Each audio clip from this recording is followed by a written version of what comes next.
Salut, comment allez-vous? J'espère que vous vous portez très bien. Nous sommes là aujourd'hui pour faire une vidéo sur les matériels utilisés au laboratoire, leur description ainsi que leur rôle. En ce qui concerne les matériels utilisés au laboratoire, nous avons l'ampoule à décanter.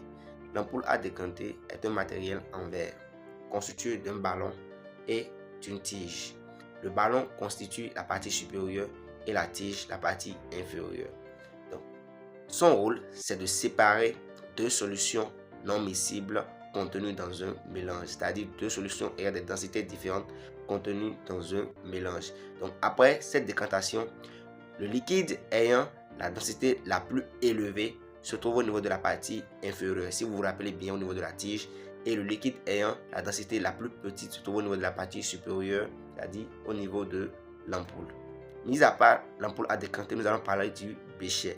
Le bécher est également en verre ou en pyrèse. C'est un matériel utilisé au laboratoire en verre ou en pyrèse. Elle a une forme cylindrique et détient un bec verseur.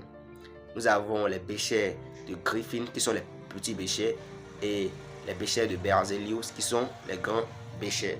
Les boîtes de pétri sont des cylindres transparents peu profondes en verre ou en plastique utilisés en bactériologie pour cultiver les micro-organismes. Il a été inventé par Julius Richard Petri, assistant du docteur Robert Koch. Le cristallisoire permet de cristalliser un composé solide ou gazeux en laboratoire. Les pipettes sont des outils utilisés plus en chimie mais également en biologie pour prélever des solutions ou des échantillons. Les pipettes, quant à eux, sont utilisées en combinaison avec les cônes ou des embouts afin de prélever de petits volumes d'échantillons ou de solutions. Le dessiccateur permet de protéger une substance ou un échantillon contre l'humidité. Le burette est un instrument en verre ou en pyrèse utilisé en chimie pour effectuer les dosages. Il est muni d'un robinet qui permet de faire passer goutte à goutte la solution titrante dans la solution titrée. La fiole jaugée, c'est un instrument principalement de chimie qui est utilisé pour effectuer